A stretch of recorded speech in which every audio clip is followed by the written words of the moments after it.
So when you have produced both, or by one or by the second pathway, what happens? This is the more specific terpenes biosynthetic pathway, in which, in fact, on the IPP, which is the core, you can add several other modified isoprene molecules, such as DMAPP.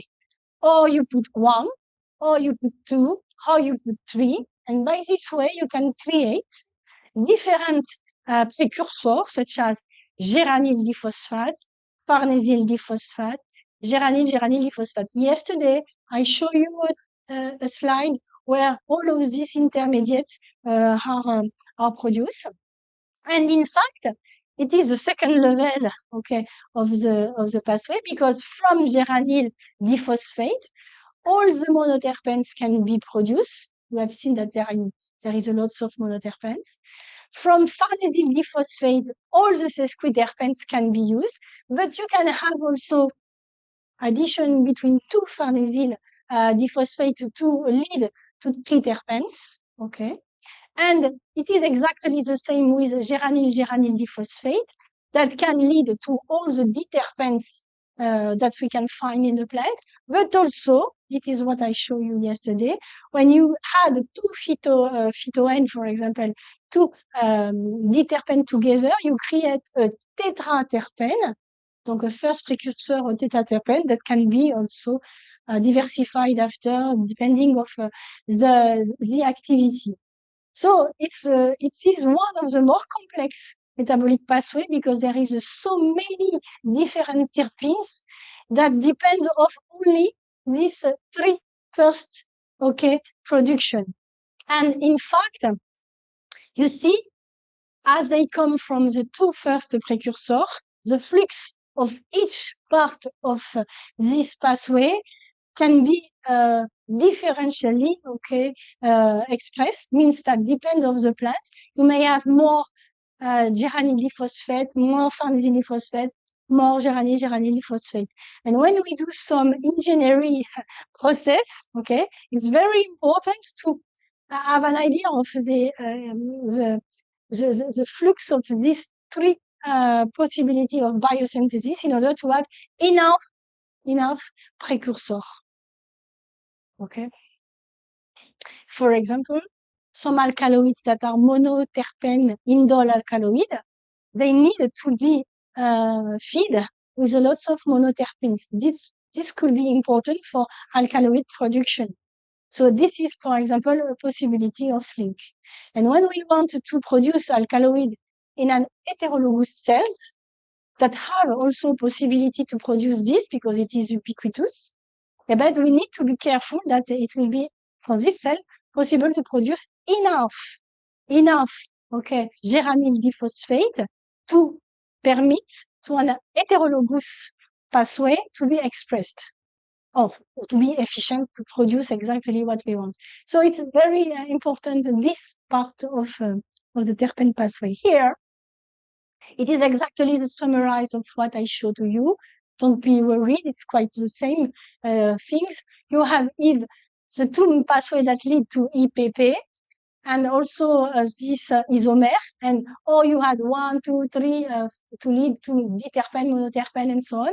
And here, what I wanted to show you is that, in fact, when you have the precursor, FPP, GPP, and GGPP, they lots of the last step that permit to convert these intermediates to the final terpenes take place in the plastid. So means that in the plastid, not only you have IPP and DMAPP production, but also the final. And sometimes, okay, this, you see this condensation step is not in the plastid, is in the cytosol, and after they have to reintegrate the plastid in order to be transformed in different other terpenes. So it's a quite complex, in fact, metabolic pathway, and it involves at least plast and cytosol in the different state of this biosynthesis. Another point that it is important is the enzymes that are able to do all this type of addition of terpenes together from the first one to the more complex one. And this is a very complex families. I didn't spoke about this one previously because it is completely dedicated to terpene production. And this family is what we call the terpene synthase. And terpene synthase, they have a very high fidelity, means they have a very high affinity with a specific substrate, monoterpene, diterpene, triterpene, and they can catalyze the addition of a new DMAPP in order to have a longer chain, for example. And finally, there is a lot of work that lead to identify all of these synthase, monoterpene synthase, diterpene synthase, because you can't substitute one by another. They are very specific of the substrate. And as these two pathways are very old, it is also very interesting to compare some of these terpene synthase with the plant, the actual plant spermaphyte, to algae, for example, or sometimes to other type of kingdoms. And in particular, it was the case of diterpene synthase. Diterpene synthase, okay, are very important here, you see, because they can produce several intermediates very important, like this one, okay, and they have been very intensively studied. And to summarize here, what it was interesting is that when you compare the diterpene synthase from moss to angiosperm, you can observe that they have lead a part of the protein. This part of the protein that is avoided in more evaluated plants correspond to one of the activity of this enzyme that in moss and also until the gymnosperm have two activities. It is what we call a bifunctional enzyme. And what it is observed is that, in fact, in angiosperm, this first activity is completely lost. So means that the diterpene synthase become more specific. Okay? And it is really interesting to see this evolution because it disorientates clearly some metabolic pathway, for example. Here, two examples of the two activities. So when you have bifunctional enzyme, it is seen here with a red row. You may have formation of cyclization and after to have addition of new isoprene, while when you have just monofunctional, you have only the possibility to add some molecule. It is the case, for example, of the Taxol that need at least two diterpene synthase in order to produce the core molecule before being hydroxylated, as I showed you just before. There is also another example I just want to highlight with you in the case of monoterpene synthase. These enzymes are very important because they are the start point to produce several type of monoterpenes that are of first importance in several industrial domains for us, such as perfume, yes, for food or for fragrance, for cosmetics, but also lots of them, like geraniol and limonene, are used as insecticide because they avoid, okay, the insect. It is what you have in some of preparation against moustique, for example. Okay, you have some geraniol. This is why it's not so bad to smell, but it is very efficient for insect. You have also some drugs, pioniflorine, that come from Paeonia. Okay, it's very important flowers, and they have lots of activity. Biofuel also use this type of monoterpenes, and when we develop, the scientific community develops some project according production of a biofuel, it is interesting to know the amount of monoterpene from the cells used as raw materials, in particular in algae. Okay, it's interesting, microalgae, because some of these monoterpene, pinene, camphene, and so on, limonene too, are able to be esterified after to lead to production of energetic molecules that can be called biofuel. Okay, so you could see that. So this is very important. So monoterpene synthase have a very big interest. This is why we have observed a few years ago several projects based on synthetic biology, okay, with the aim to engineer microbes, prokaryotes, okay, so means bacteria, or also yeast eukaryotes, depend of the application, to produce specific plant monoterpenoids. So there is a lot of example for which the possibility to identify this monoterpene synthase lead to the production of specific microorganisms able to produce these plant monoterpenes used after for different things. And what it is interesting is we can now see what it is called cell factory, okay, that are able to produce cyclic or acyclic monoterpenoids. I refer you to my last talk, okay? When they need only sugar to initiate the fermentative process in order to produce this, because they have been engineered by including the gene encoding to the monoterpene synthase, okay, that lead. But in the cell, they may have IPP production naturally. So it's a way to create a new branch, okay, in the first cell in order to, okay, use a part of the isopentenyl phosphate production for this purpose, production of monoterpenes. So here there is lots of examples. You will see that at the end, completely the end of my talk. One example of the power of this monoterpene synthase, you can see here that some of them can have possibility to recognize here two types of substrates.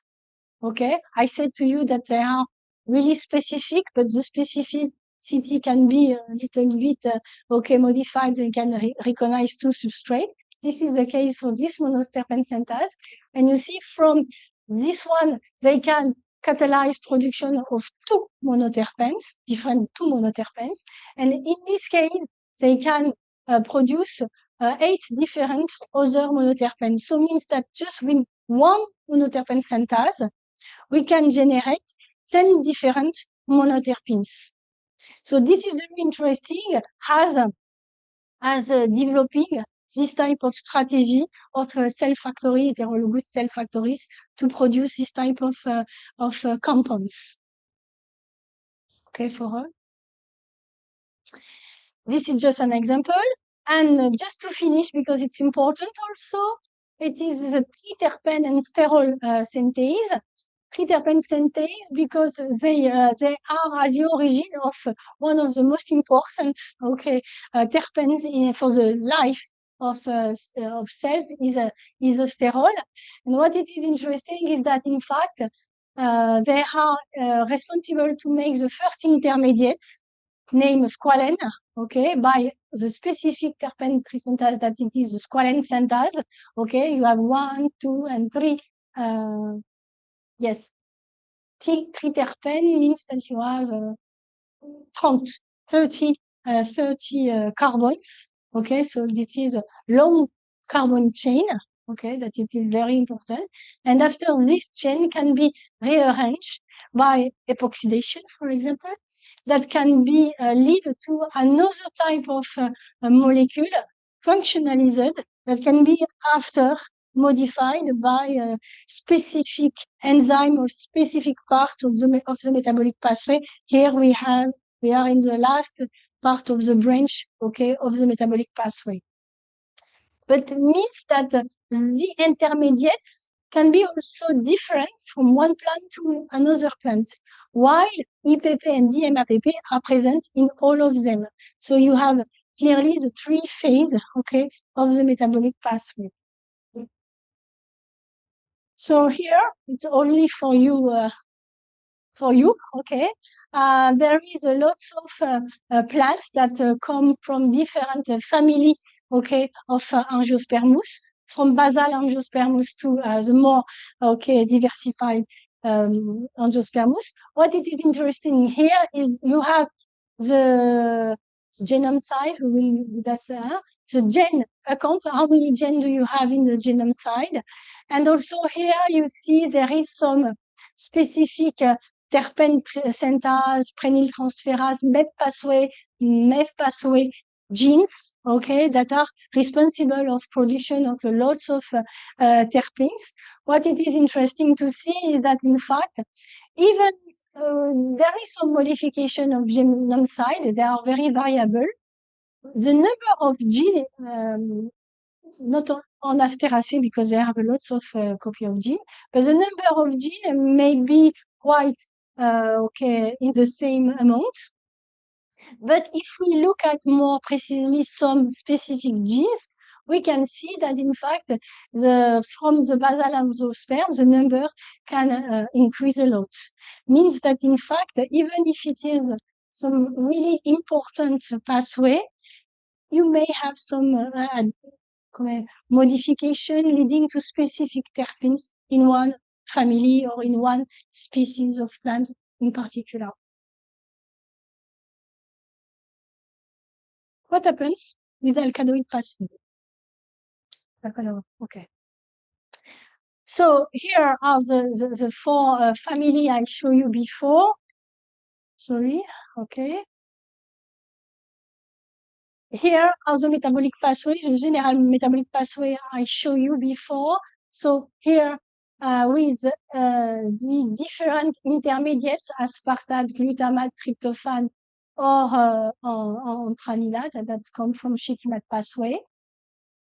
This is the best overview you can have in mind. It is not necessary to have idea of what happens here, okay, in details, because it's quite specific to one plant in particular. So it's not general, but by this way you can observe this metabolic pathway. For the pyrrolizidine alkaloid, sorry, I thought to have avoid animation, okay. You see here that in fact you may have a distinct primary metabolites, first phase and second phase of secondary metabolites. So here you have exactly the three phases I showed you before. There is some intermediates that are very important. Here, for example, the synthesis of a backbone structure, okay, that it is the start point of all the alkaloids of this family, for example. You can find them in several family. Okay.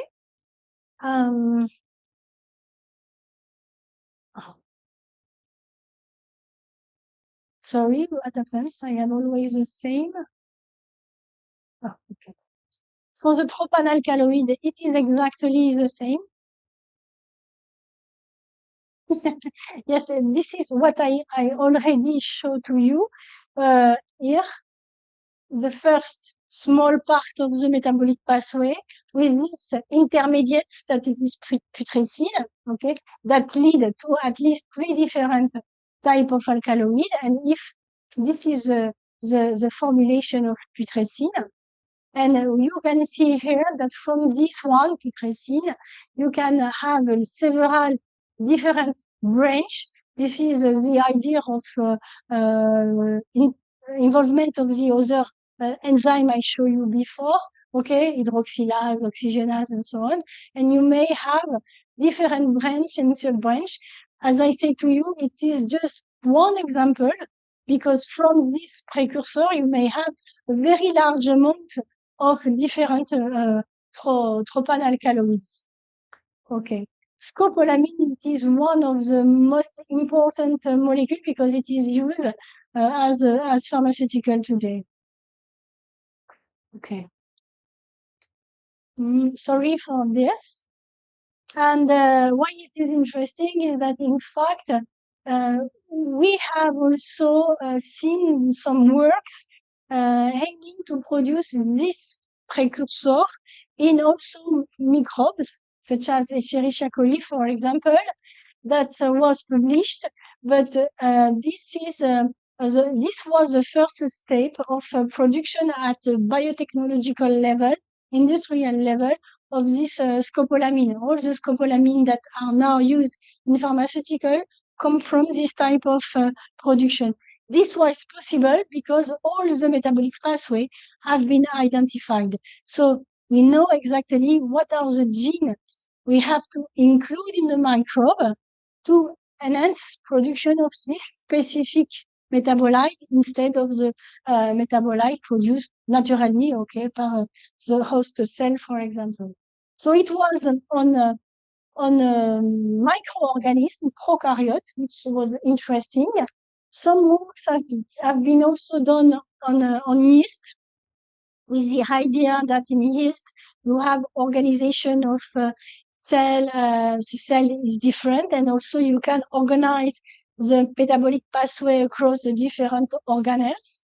But to my knowledge, there is not a so big difference between both of system, and cultivated Escherichia coli is easier, less cost than cultivated yeast. So for this type of molecule, if you have built a cell factory from prokaryote, it's easier to continue with this type of cells. For more complex metabolites, prokaryote is not able to do that. This is why we are obliged to switch to eukaryotic cell. So it means more work, and at the end, the cost is higher. This is why only very high value, okay, molecules can be managed via this type of bioengineered program.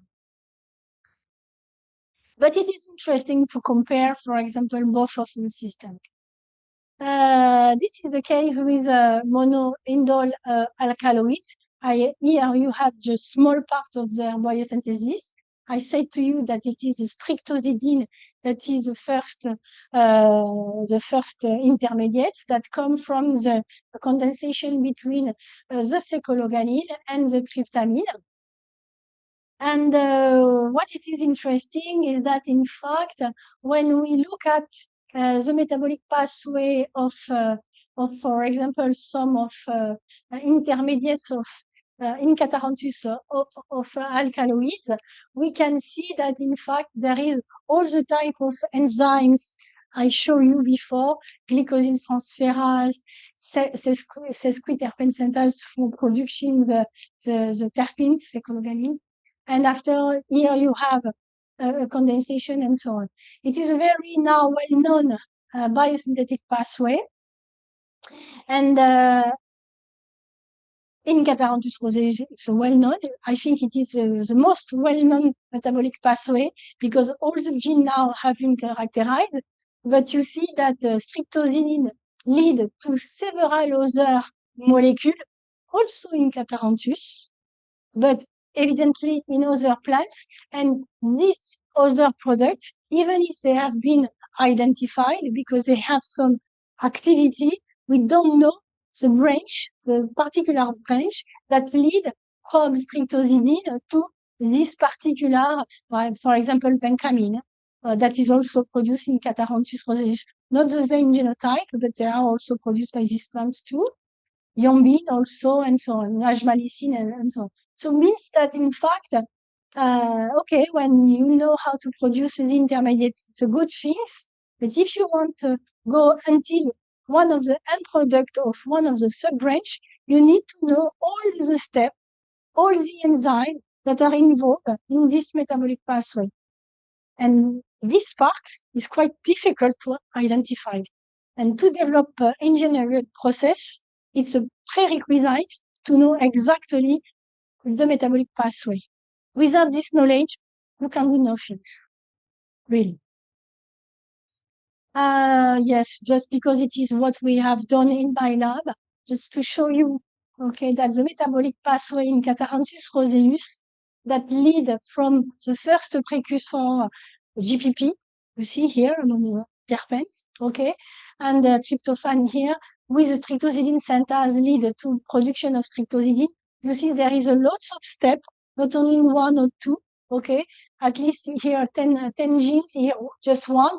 It was necessary about 20 years, 25 years to discover all of the genes. So because at this moment, I will show how we can do, we can find just one gene by one gene. So it was difficult to identify. But with omic assistance, we have accelerated, okay, the discovery of enzyme, particularly this one, that are involved in production of vindoline, which is the precursor, one of the precursor of the two important alkaloid dimer, vinblastine and vincristine. You see here the part of vindoline and the part of catharanthine, and it's a condensation of all. And you see here, lots of these genes have been identified by new methods, including using of omic science. And with this method, in 1 year, you can discover more than one genes, perhaps sometimes 2, 3, or 4. And but all the genes discovered are so important that you can publish in very high level publication as a discovery of each genes. So it's not so easy to find. This is why it is also a challenge for fundamental research, because after it's a new tool for applied research, in particular to rebuild this metabolic pathway in the yeast. Just to show you that this metabolic pathway is not so easy because it is distributed in between 3 different cells, and in one cell, this metabolic pathway is distributed in different organelles, which is show the complexity of this pathway.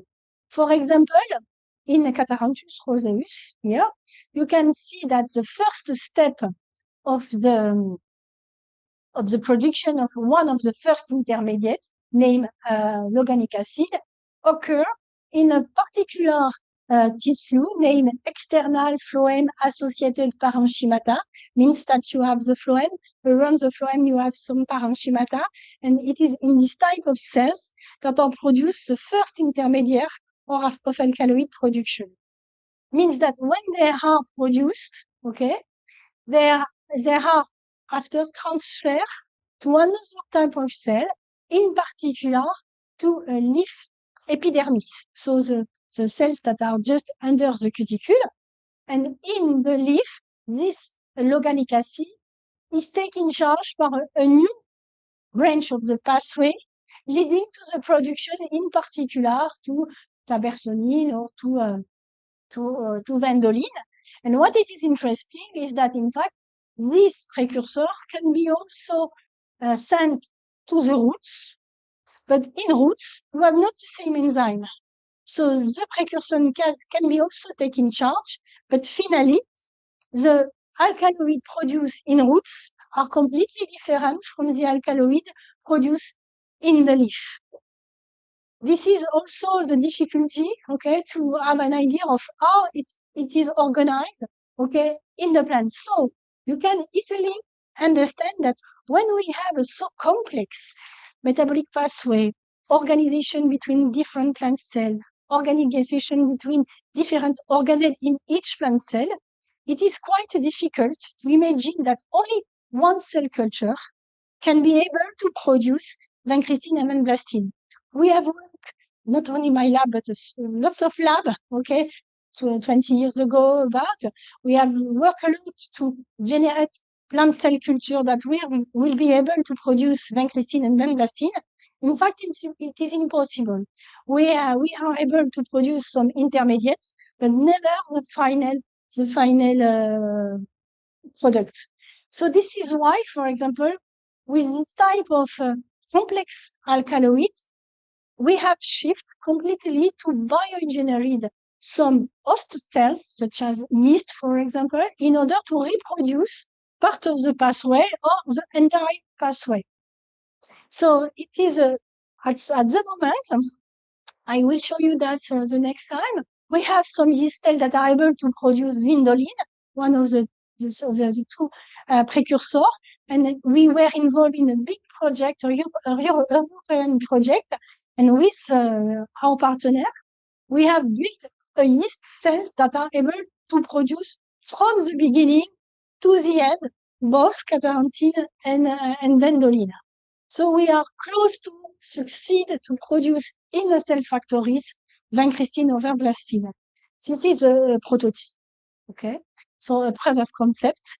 The production is very low, but now all the process we have to do is to increase the ability of the cell to produce more. So means to manage the flux of carbon, the flux of molecule that give some cofactor, ATP, and so on. Because you can see there is about 40 steps between the beginning to the end. All of these steps are catalyzed by monooxygenase, lots of methyltransferase, glycosyl transferase. All of them need lots of energy. You have seen that with me. So you can imagine that to make this type of program needs to control really the different points, okay? Not only the pathway, but how this pathway can be functional in the cell. And also, it's important to compartmentate in one cell, yeast cell, the different parts of the pathway, because there is some intermediates that are cytotoxic too. So this is also why sometimes it is difficult to produce this type of molecule in just plant cells.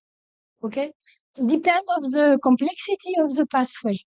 So this is an example, for example. Okay, we will see that mainly just to show you just a part of the metabolic pathway. This one, okay, you recognize now the different enzymes that are involved. CYP, monooxygenase, 1, 2, I don't know if there is not a 2 here. One methyltransferase, very important, one SDR, one N-methyltransferase, and the last one is the acyltransferase that lead to the final product, vindoline, that after, by another acyltransferase, is hemisynthesized with catarrhine. So you see, to discover all of the gene, it took lots of years, okay, and a lot of work to finalize the functional activity of each gene and to rebuild primarily in vitro, secondarily in a yeast cell, okay, part of this pathway step by step in order to verify that all will be able to function, okay, in these factory cells. So this is interesting. We will see that with more detail at the end of my okay, this is exactly what happens in the roots. So the same molecule can be taken charge by other type of molecule. Ici, they have some names. This is some hydroxylase, transferase, etc. Most of them have been identified not so long time. To finish with alkaloid, this is the case of benzene zocyline alkaloid. I show you this short, okay, and summarize metabolic pathway. I say to you that tyrosine is important. And here you may have some detail of, for example, what happens to produce secoline. And you see here that one of the major second intermediates in this pathway is the reticuline. And for example, there is some strategy that lead to produce a high amount of reticuline in yeast cell. And after, when you have this cell line, you can add different small part of other metabolic pathway in order to convert this reticuline in different other, okay, alkaloids or different other molecules. So because we can do that because we know all the genes that are involved in this short metabolic pathway. And you can observe that it is also carboxylase, methyltransferase, monooxygenase, methyltransferase 2. So it's just a way to illustrate the importance of this enzymatic family I explained you before. Another example showing that reticulin can lead to a very large set of several alkaloids. Purine alkaloid, perhaps it is exactly the same. The two precursors are xanthosine and xanthine. What it is interesting is that in coffee, they have studied the evolution of production of this particular alkaloid, which is not a true alkaloid, if you remember well what I presented you before. But what it is interesting is that depending on the plant, citrus, mamra, pollyanna, they have exactly the same precursor, okay? But in fact, you see that some enzymes have been identified that propose different pathway, okay, to arrive to the final product. Lots of pathway here have not been yet completely deciphered. This is hypothesis. We need to see if we can find genes encoding enzyme that can be, for example, transform xanthosine into 3-methylxanthine. But what we have already found, it is the enzyme that is able to transform xanthosine into methylxanthine. But this other precursor, xanthine, can be also integrated in this pathway or in this one. Finally, we thought that there is about 12 potential pathways. This is what we discussed with chemists because they proposed us a sequence of modification. And depending on the modification, we can anticipate that it will be a monooxygenase, a methyltransferase, a glucose. Okay, you have seen that. And after, we have to test all the hypotheses in order to reconstitute completely the metabolic pathway. So it's also very important to discuss with chemists that can permit us to have several hypotheses, okay, of the construction, theoretical construction of the pathway. But you see here a level more of complexity is that the same pathway could be completely different from between two plants. So it is very specific. Depend of what you want to produce, even if the final product is here, caffeine. Okay. It's not so easy to work in this domain, but it is. I like this one. Okay. Stop here.